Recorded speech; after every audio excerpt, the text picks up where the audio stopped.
Hey everyone! As promised, I am creating a very short, I'm going to try to keep it at 5 minutes, maybe 6, but a very short tutorial on how to use Mailchimp. This is, I would say, the best email marketing platform out there because it's very user-friendly and very powerful, even for the free version. The only thing that I do miss in the free version that used to be there is the ability to do A/B testing. But even without that, it's still a very robust platform.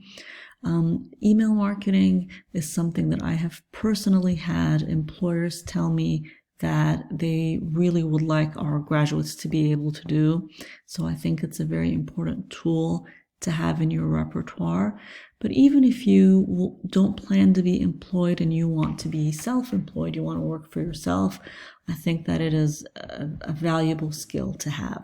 So the first thing that you want to do that I will not be able to demonstrate because I already have set up my account is to sign up for free here to create your own account. It will ask you for very specific information. Do put your website address on there since you all have one now. And it will also ask you for a physical address, or not a physical, a mailing address. I would put my business address if you have one, if some of you have businesses or are making websites for businesses. You can also put your home address. If you're not comfortable with that, you can go ahead and use the BSC address. Once you've created the account, and it will want to verify your email address, you can go ahead and log in.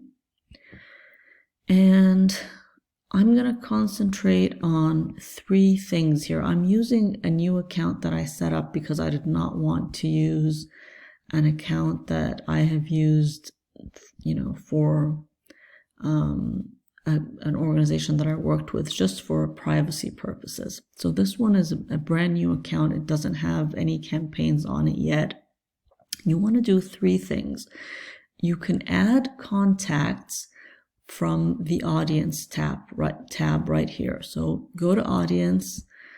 You can, if you have them all organized in an Excel sheet or something like that, you can automatically import them, or you can just manually add them one by one. And the only thing that it asks you to do for a contact, the only piece of information that is a must, is the email address.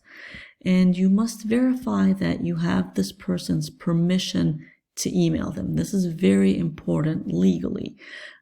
So, I would say you should have their permission, or at least their loose permission. Like if you're adding your mom, she'll be okay with that.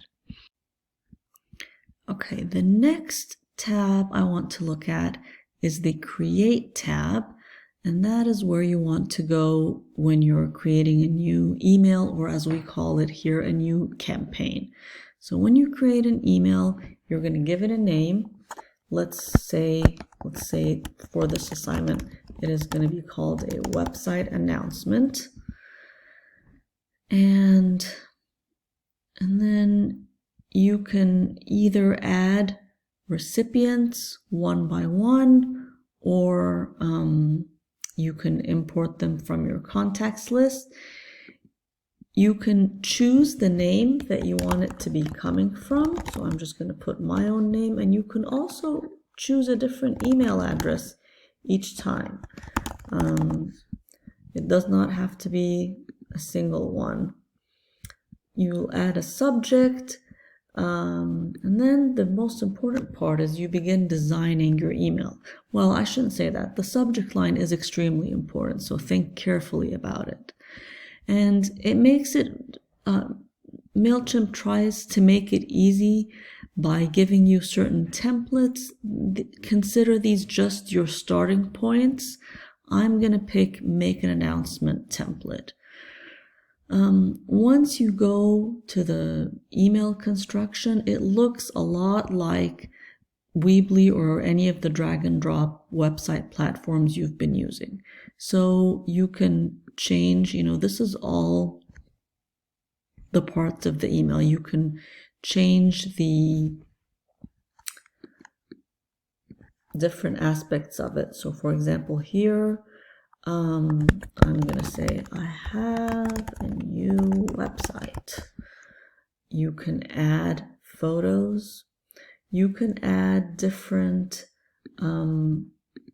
content types. So here the template already has things for us like photos and titles and, you know, headings, but you can add other things. So for example, I can add a divider, I can add box text, I can add a button. Some of you will want to use that for your call to action, and so on and so forth. I can embed code if you want to put a video or something like that. And once you're finished with that step, you are going to want to continue.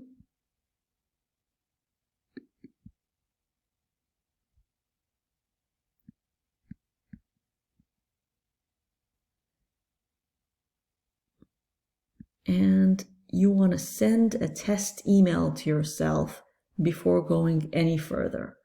And when you send a test email, be sure to view it on your regular, on a laptop and also on mobile to make sure it looks good.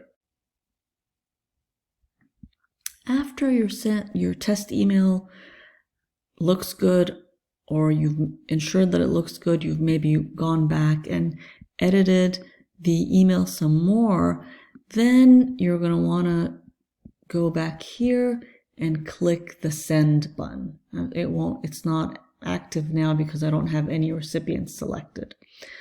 Once you click the send button, you've given the email some time for people to look at it and engage with it and click your links.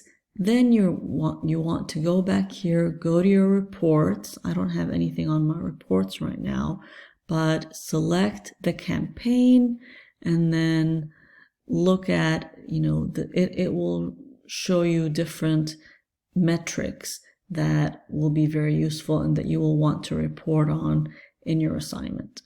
Now, for this particular assignment and for Mailchimp use in general, this would be a good time to use the drop-in class that we have, our regularly scheduled class time.